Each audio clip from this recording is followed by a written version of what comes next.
KVC ஊடகத்தின் விசேட செய்தி அறிக்கையோடு இணைந்திருக்கிறீர்கள். இன்று கொழும்பிலிருந்து வந்த முக்கிய செய்தி: இலங்கை பாராளுமன்ற விசாரணைக் குழு இலங்கை காவல்துறை தலைவர் தேஷபந்து தென்னகோனை பதவியிலிருந்து நீக்க பரிந்துரை செய்துள்ளது. பாராளுமன்ற சபாநாயகர் ஜெகத் விக்ரமரத்னா இந்த பரிந்துரையை உறுதிப்படுத்தியுள்ளார். அவர் இன்று பாராளுமன்றத்தில் உரையாற்றும் போது, விசாரணைக் குழுவின் முழு அறிக்கையை பெற்றுள்ளதாகவும் அதில் தென்னகோனை நீக்க வேண்டுமென பரிந்துரைக்கப்பட்டுள்ளதாகவும் தெரிவித்தார்.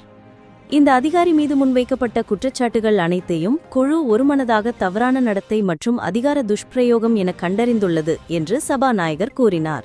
இது இலங்கை காவல்துறை வரலாற்றில் முதன்முறையாக ஒரு காவல் தலைவர் மீது பாராளுமன்ற நடவடிக்கை எடுக்கப்படும் நிலையை உருவாக்கியுள்ளது.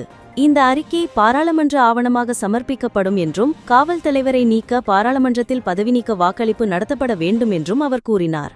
159 ஆண்டுகளாக இயங்கும் இந்த துறையில் தென்னகோன்தான் முதல் காவல் தலைவர் இம்பீச்மெண்ட்டை எதிர்கொள்ளும் நிலைக்கு வந்துள்ளார் என்று செய்திகள் தெரிவிக்கின்றன.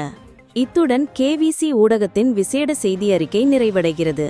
மீண்டும் ஒரு புதிய செய்தி அறிக்கையோடு சந்திக்கும் வரை கேவிசி ஊடகத்தோடு இணைந்திருங்கள்.